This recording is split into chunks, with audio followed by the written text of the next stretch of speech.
Hello বন্ধুরা, আপনারা সবাই ভালো আছেন। আমি একটা টমেটো স্যুপ করব। এই রসুন, একটু নুন আর টমেটো এটা সেদ্ধ করে নিচ্ছি। নিয়ে এই খোসাটা ছাড়াবো, তারপরে একটু পেস্ট করে ছেঁকে নেবো, সিটেগুলো ফেলে দেবো।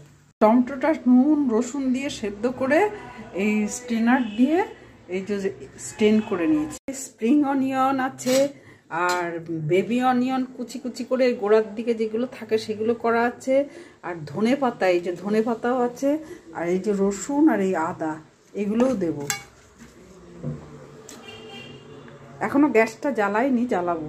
কাঁচা লঙ্কা কুচি কুচি করে দিলাম আর একটু গোলমরিচ দিলাম।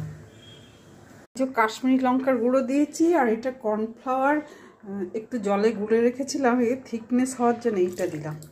কাশ্মীরি লঙ্কারগুলো রঙের জন্য একটু দিলাম। একটু স্যুপ হয়ে গেছে। এই ওপরে বেসিলও দিয়েছি।